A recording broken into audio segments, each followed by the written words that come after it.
Bismillahirrahmanirrahim. Assalamualaikum warahmatullahi wabarakatuh.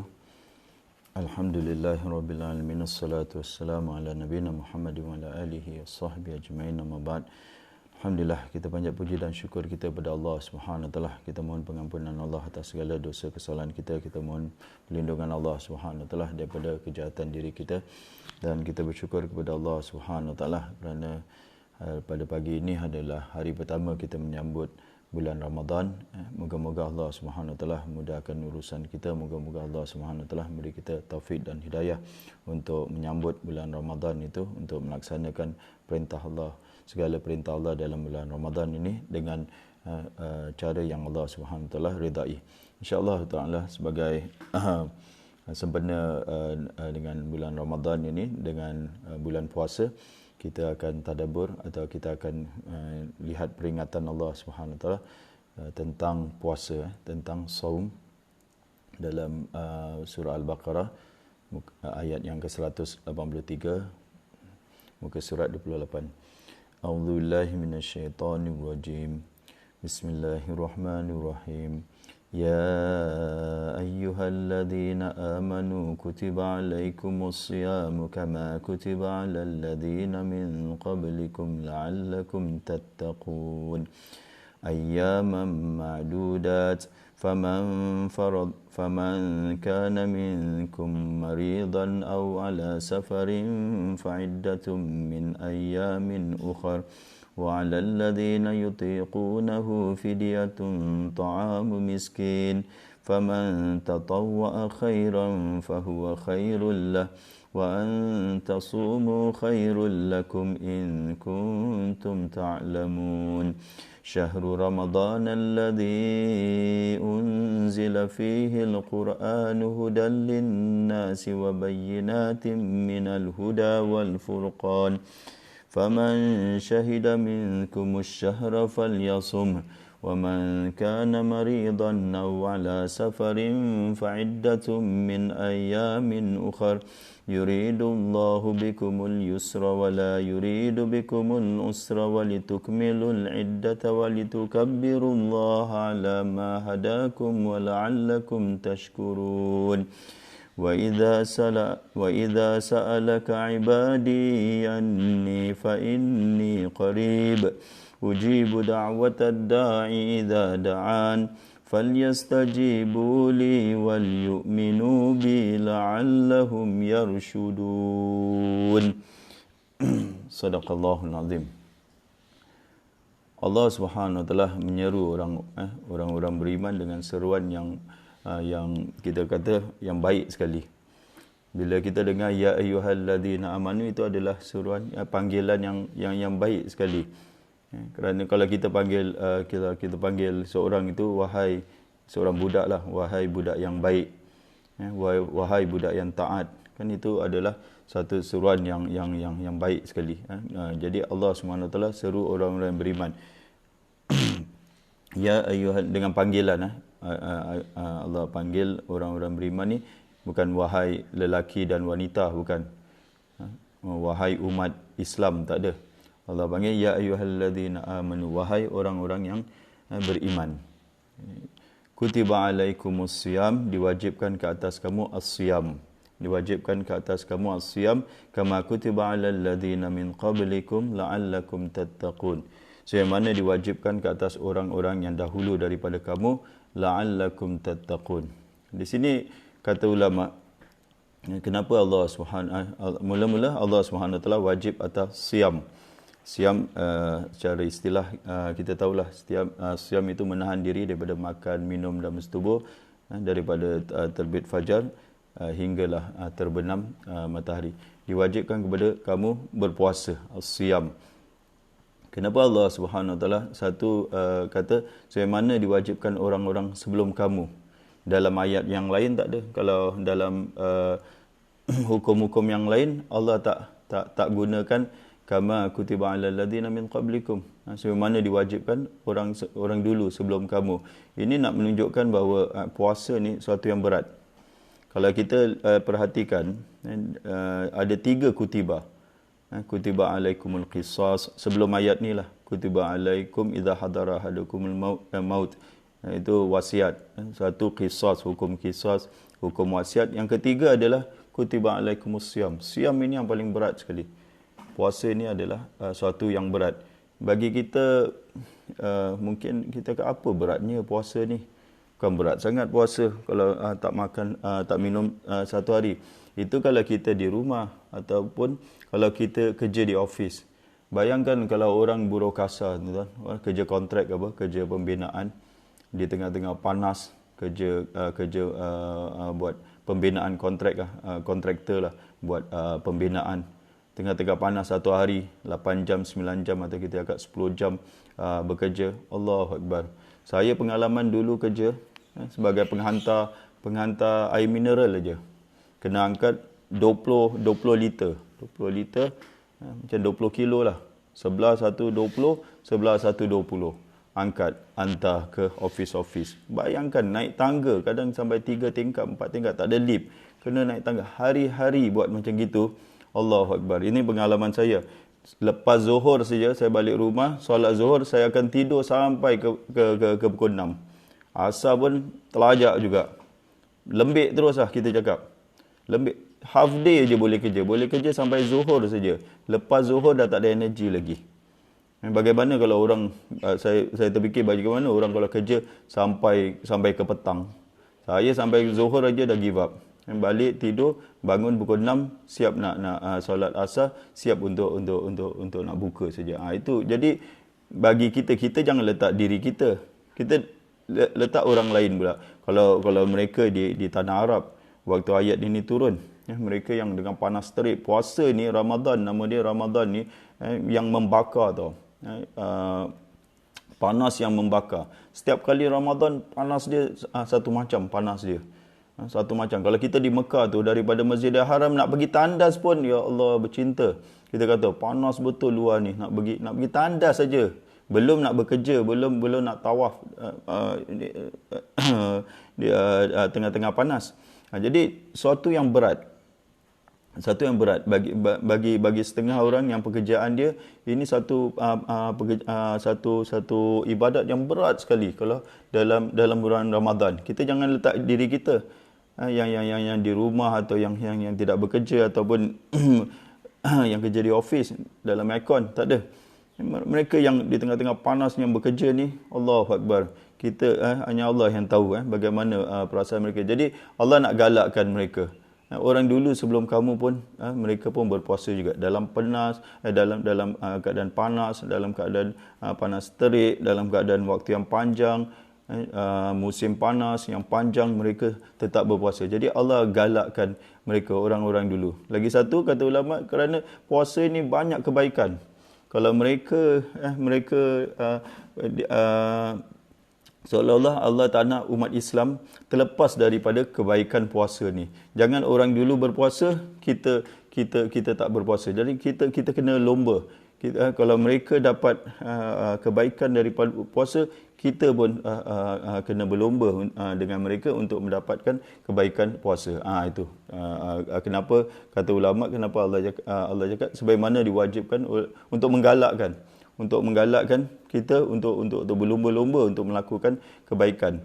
Kalau orang dulu mereka dah pas, mereka dah lulus ujian mereka dalam melaksanakan ibadat puasa, maka kita pun boleh lulus juga.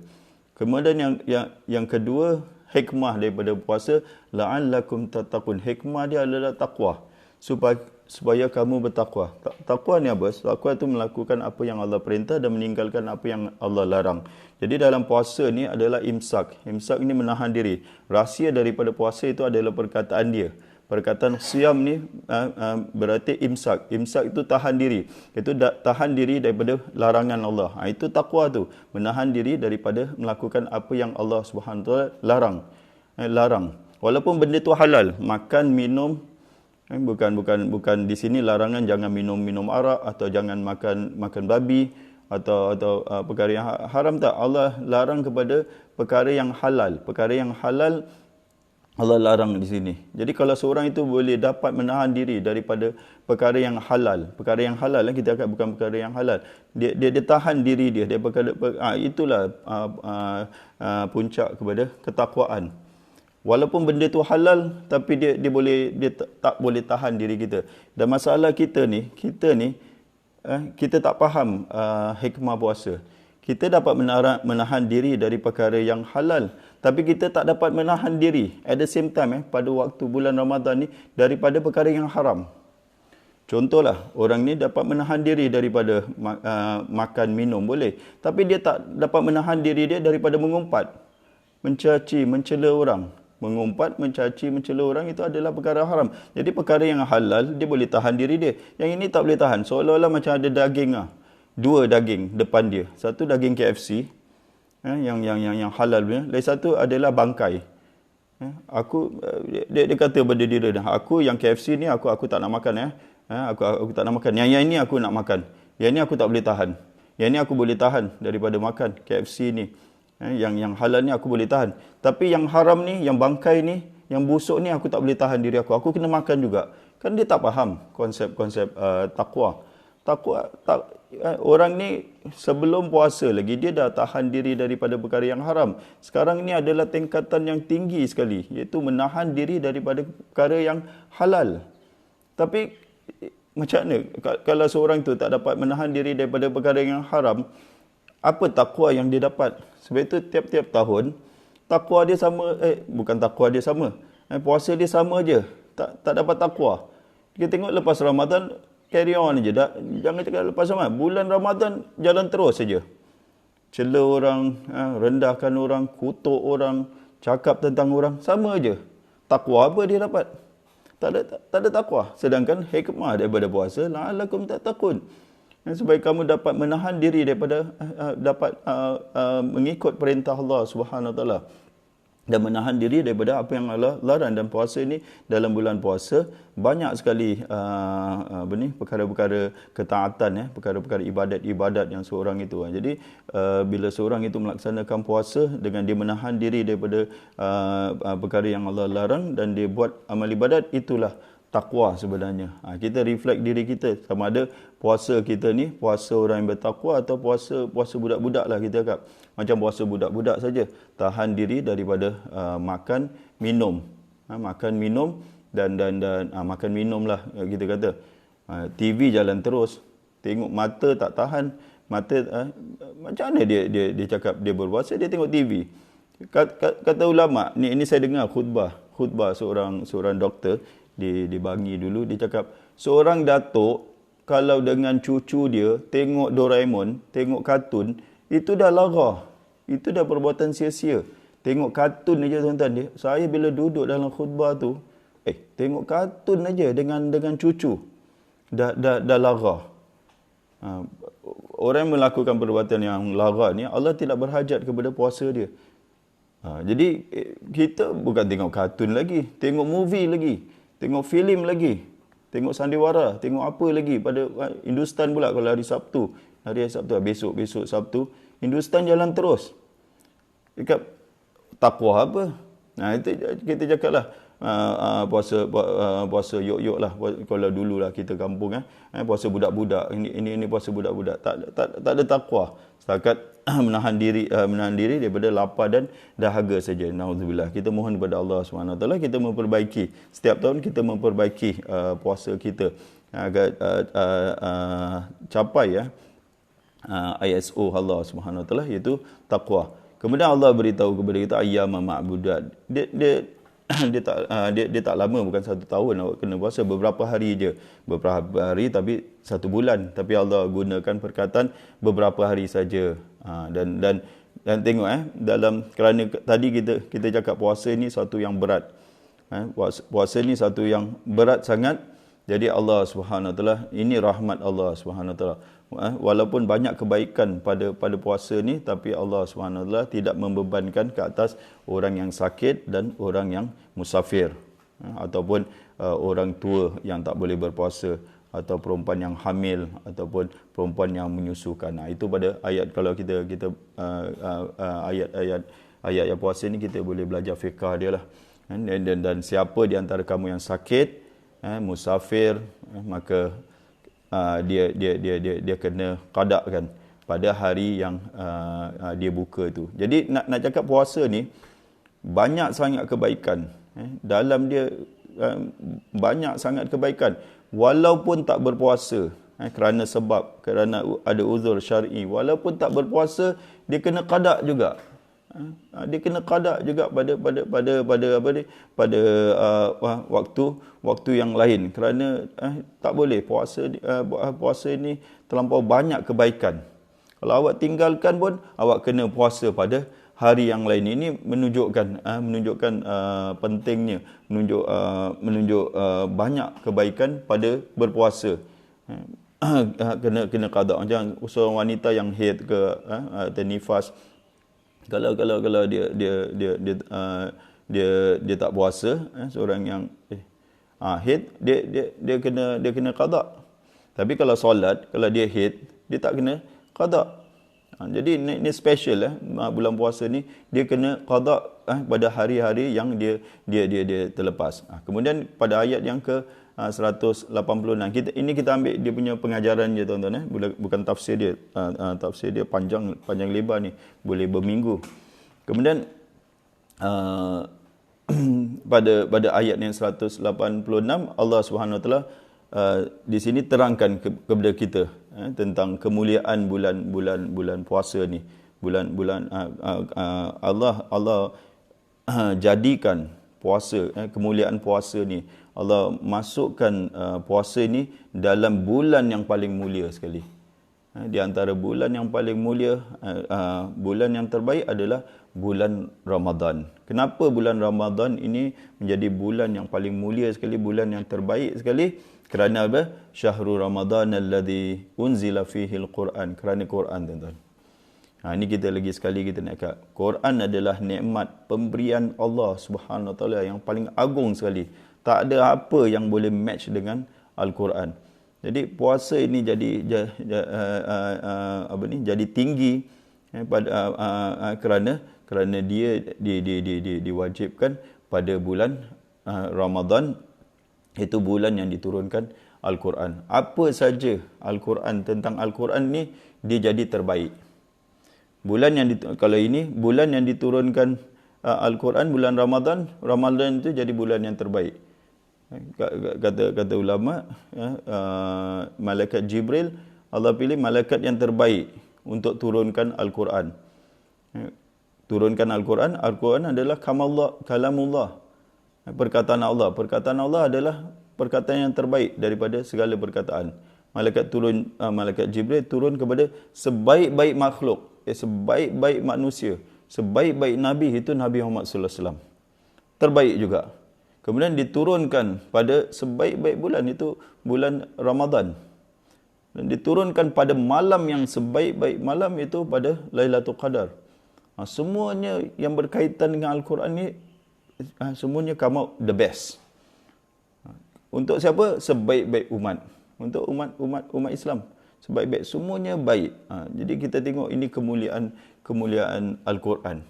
Jadi dua-dua team up, puasa dengan Al-Quran. Dua-dua ni, dalam sebuah hadis, dua-dua ni boleh memberi syafaat kepada seseorang itu. Puasa boleh memberi syafaat, Quran pun boleh memberi syafaat. Ni kalau dua-dua team up, puasa dengan Ramadan. Kalau sekarang ni kita puasa, kita baca Quran, ini yang terbaik. Dan Allah Subhanahu Wa Taala sifatkan Al-Quran hudal linnas, petunjuk kepada semua manusia, wa bayyinatin minal huda, dan penerangan daripada penerangan keterangan yang menjelaskan petunjuk itu, dan furqan, membezakan antara yang hak dengan yang benar. Dan ini kalau kita baca di antara sifat-sifat Al-Quran. Kalau kita baca sifat-sifat Al-Quran ni, bila seorang itu dia benar-benar menghayati Al-Quran, hidup dia menjadi terang. Dia penyuluh kan, dia nur, menjadi terang. Dia dapat petunjuk dia dapat jalan dia terang bagi dia hidup di dunia ini. Dan dia dapat bezakan antara yang hak dengan yang batil, yang benar, yang salah. Ini dalam hidup kita ni yang paling susah sekali adalah nak bezakan antara yang hak dengan batil. Kalau kita pakai akal kita lah, Kalau kita pakai akal kita memang susah. Tapi dengan Al-Quran mudah saja untuk dia mengetahui mana yang benar, mana yang salah. Kemudian Allah, walaupun dalam bulan yang penuh keberkatan dengan puasa yang tinggi tinggi faedah dia semua, tapi Allah repeat balik. Wa man kana maridan, barang siapa yang sakit atau bermusafir, maka hendaklah dia ganti dengan hari yang lain, qada dengan hari yang lain. Walaupun kita lihat tengok, walaupun besarnya kebaikan, tapi still rahmat Allah Subhanahu Wa Taala. Allah ulang lagi, kata ulama nak cakap, kamu kena paksa diri kamu berpuasa tak? Kalau kamu musafir, kalau kamu sakit, jangan paksa diri kamu untuk berpuasa. Yuridullahu bikum, kerana apa? Yuridullahu bikumul usra. Ini hikmah dia. Kerana Allah mengendaki bagi kamu kemudahan. Kemudahan ini apa saja yang untuk mencapai keridaan Allah Subhanahu Wa Taala, Allah akan mudahkan jalan untuk mencapai keridaan Allah. Untuk mencapai keridaan Allah, tuan-tuan, kita cakap tak susah. Tak susah sebenarnya. Yang jadikan susah ni kepada siapa? Hawa nafsu. Hawa nafsu kita yang rasa susah, tapi benar-benar tak ada apa-apa. Contoh macam berpuasa lah. Macam mana susah pun alhamdulillah kita dapat berpuasa ini suatu yang mudah. Solat semua mudah. Tapi bagi setengah orang, kenapa bagi ada certain orang solat subuh itu susah bagi dia, tapi bagi setengah orang mudah aja. Kerana orang ni hawa nafsu dia.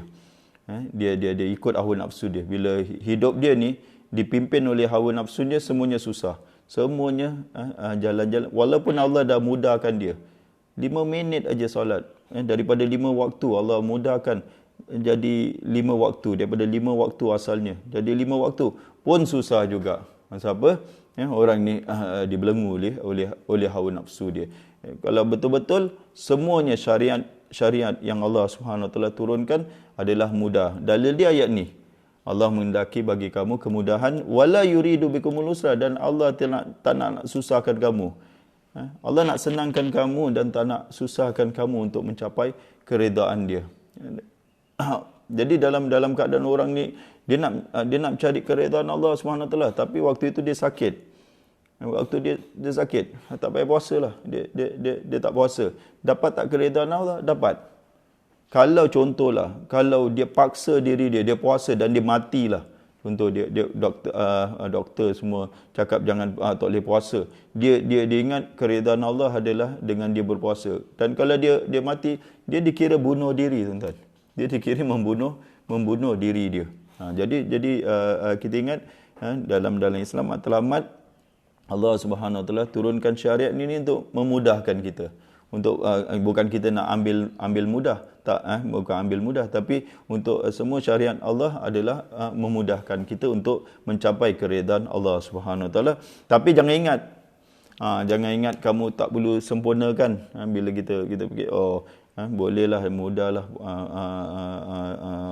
boleh tinggalkan puasa, tak. Allah cakap di sini walitukmilul iddah, hendaklah kamu sempurnakan 1 bulan itu. Bilangan 1 bulan tu kena sempurnakan. Kalau kamu tak dapat sempurnakan dalam bulan Ramadan, ada kerana musafir ke kerana sakit, pada hari yang lain kamu qadakan. Tapi Allah nak sempurna, nak 30 hari. Allah terima 30 hari. Kena sempurnakan. Walaupun Allah dah mudahkan kamu untuk kamu berbuka kerana sakit, kerana musafir, tapi di tempat yang lain kamu kena sempurnakan, jadikan 30 hari. Walitukabbirullaha ala ma hadakum, dan kamu bertakbir. Ini bila dah habis bulan Ramadan, kita bertakbir membesarkan Allah Subhanahu Wa Taala kerana petunjuk Allah Subhanahu Wa Taala yang berikan kepada kita, wala'allakum tashkurun, supaya kamu bersyukurlah dengan nikmat Allah yang banyak sekali pada bulan Ramadan ni. Nikmat Al-Quran, nikmat puasa, nikmat ibadat, nikmat tarawih, nikmat Lailatul Qadar, banyak sekali nikmat-nikmat Allah ini, supaya kamu menjadi orang yang bersyukur. Kemudian tuan-tuan, ini ayat special sekali. di tengah-tengah ayat 85, 185. Kalau kita tengok mushaf kita, 185 Allah terangkan tentang siang hari, puasa siang hari. Dan kemudian 186 tentang doa. Tentang doa. 186 doa. Dan 187 pula, uhilla lakum lailatas siyam. Diizinkan kepada kamu, dihalalkan kamu pada malam puasa. Jadi ayat atas 185 adalah tentang siang puasa. Kemudian selepas tu doa. Selepas itu adalah ayat tentang malam puasa. Jadi di antara siang dengan malam ni Allah sandwichkan dia dengan Allah selitkanlah kita cakap Allah masukkan tentang perintah doa supaya berdoa. Supaya berdoa. Jadi ulama kata, kita lihat dulu ayatnya. Wa idza salaka ibadi anni fa inni qarib. Ayat ni turun kerana sahabat tanya kepada Rasulullah sallallahu alaihi wasallam, ya Rasulullah, Allah ni dekat ke dengan kita? Kita boleh berbisik dengan dia, atau Allah ni jauh sehingga kita panggil dia, kita seru dia? Allah ni dekat ke jauh?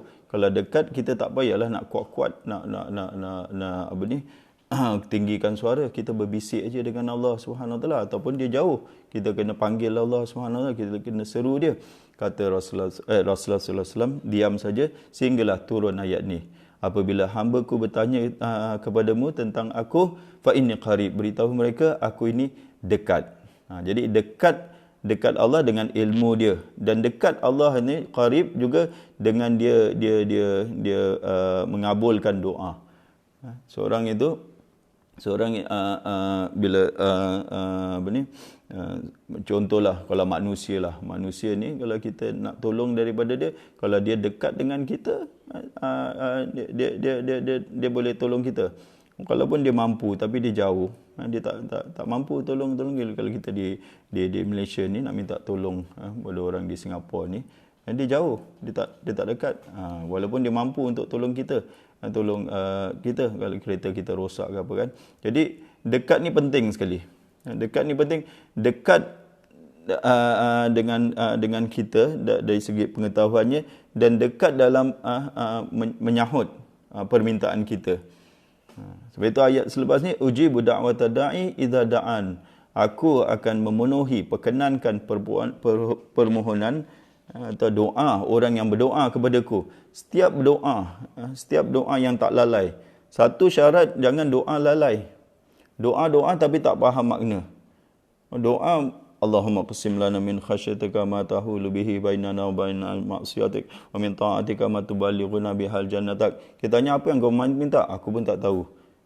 Lip service saja. Doa yang superficial saja, di bibir saja. Itu kata ulama lalai. Hati dia tak boleh synchronize dengan apa yang dia minta. Hati dia, orang yang lalai, hati dia lalai. Bila dia doa tu, apa yang dia fikir?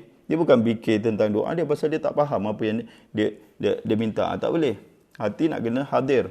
Bila doa, hati yang hadir. Hati yang lalai, di antara syaratnya, hati yang lalai, maka Allah SWT tak menerima doa hati yang lalai. Main-main. Macam main-main. Kita boleh tak? Orang ni, dia cakap dengan kita. Dengan bukan bahasa Melayu lah.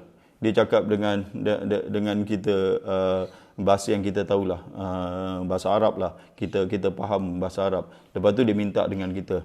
Uridu an adzaba gini macam-macam lah dia cakap dalam bahasa Arab. Lepas tu kita cakap, kau tahu tak apa yang kau minta? Aku pun tak tahu. Macam mana kita punya perasaan kita? Apa ni kau main-main ke dengan aku? Minta tapi kau tak tahu apa yang kau minta. Jangan macam gitu. Itu buat apa? Kena belajarlah. Kena tengok apa yang doa yang kita minta. Kena tengoklah apa yang kita minta. Biar doa sikit tapi kita betul-betul. Rabbana atina fid dunya hasanah. Apa? Wahai Tuhan kami, berilah kami ni hasanah, kebaikan di dunia. Jadi kita tahu bila kita minta. Jangan setakat minta aja kita tak faham. Satu, kan doa ni bukan doa untuk berbuat maksiat, untuk berbuat dosa, tak ada. Untuk putuskan silaturahim, tak ada. Doa tu dia tak nak mengandil. Dan kemudian dia makanan dia, di antara doa tertolak oleh Allah SWT adalah makanan dia haram, pakaian dia haram. daripada sumber-sumber haram. Itu pun tak dia tu. Selain daripada yang tiga ni ada banyak lagi mungkin kot. Tapi yang saya ingat tiga ni. Kalau tak ada unsur-unsur tiga ni, semua doa kita diterima oleh Allah Subhanahu Wa Taala. Semua doa, sama ada Allah bagi cash, bagi secara cepat, ataupun Allah simpan di akhirat, ataupun Allah jauhkan kita daripada keburukan. Orang cakap, Ustaz, saya dah doa lah, setiap malam saya doa kaki saya ni supaya sembuh, tapi sama je Ustaz. Kita kata Allah dah terimalah doa. Macam mana dah terima masih sakit lagi? Sebenarnya kaki pakcik ni dah kena potong. Jadi Allah selamatkan, Allah bagi sakit aja. Sebenarnya kalau type macam gini dah boleh kena potong kaki. Jadi Allah hindarkan daripada bahaya yang lebih besar lagi. Itu Allah dah terima. Jangan ingat kita sakit tu Allah tak terima. Sebenarnya kalau kita tak berdoa, lagi teruk lagi kita dapat. Dengan kita berdoa, Allah tahankan, tak jadi lagi parah lagi bahaya lagi. Itu dia. Dan tapi dengan syarat apa? Falyastajibu li, maka hendaklah mereka mematuhi perintah aku. Apa yang Allah perintah kena buat, dan hendaklah mereka beriman kepada aku, moga-moga mereka mendapat hidayat. Dengan kita beramal, tuan-tuan, dengan kita taat kepada Allah Subhanahu Wa Taala, dengan kita buat apa yang Allah Subhanahu Wa Taala perintah, itu kita akan mendapat hidayat. Yarsyudun itu adalah hidayat. Kita akan dapat hidayat, petunjuk Allah Subhanahu Wa Taala, supaya kita tahu mana yang baik, mana yang baik, mana yang betul, mana yang lebih penting bagi kita dalam hidup kita. Cuma saya nak cakap di sini, kenapa Allah selitkan siang Ramadan, diselitkan dengan doa, kemudian lepas tu ayat tu adalah malam Ramadan. Di sini Ibnu Katsir cakap, di sini ada petunjuk kepada kita, hin kepada kita, bahawa doa yang makbul sekali itu, doa pada bulan Ramadan, doa yang paling makbul adalah doa di antara siang dengan malam. Bukan di siang hari, bukan di malam hari. Di antara siang dan malam. Apa itu, tuan-tuan? Iaitu doa bila nak masuk malam. Sebab itu Rasulullah SAW tidak akan ditolak orang yang orang yang berdoa ketika berbuka. Jadi doa yang paling makbul sekali, ini menurut ulama lah, doa yang paling makbul sepanjang hari dalam bulan Ramadan adalah doa ketika kita berbuka. Lagi setengah jam ketika berbuka, lagi 15 minit nak masuk. Kenapa pula waktu itu? Kerana waktu itu adalah waktu yang paling peak. Tadi kita cakap lah, orang yang kerja buruh kasar tu, orang kerja kontrak, pada waktu nak dekat, saya pun pernah rasa lah, pada waktu nak buka tu badan kita lembik terus. Pada awal-awal pagi badan kita sihat, badan kita kuat. Tapi pada penghujung nak masuk malam tu, nak masuk maghrib tu, di waktu petang tu, itu badan kita weak sekali. Pada waktu itulah kita dalam keadaan lemah, dalam keadaan kita rasa tertekan lah. Kita berdoa kepada Allah Subhanahu Wa Taala. Orang yang desperate ni, doa dia lebih makbul. Dia rasa Allah dalam waktu dia lemah sangat, dia berdoa kepada Allah. Jadi waktu itu jangan sia-siakan. Kita kadang pada waktu itu yang kita sibuk. Mana air bandung, mana apa ni, mi goreng dah siap ke begitu, sibuk dengan makanan pula. Makanan jangan sibuk. Waktu pukul 5 dah siap, dah standby semua. Makanan semua dah siap. Lepas tu pada waktu itu ada lagi setengah jam, itu waktu kita zikrullah. Satu, kita bacalah zikir-zikir yang maksurat, zikir-zikir petang tu. Kita baca zikir-zikir petang. Dan kita banyakkan doa pada waktu tu. Banyakkan doa dengan keluarga kita. Kita kata stop everything.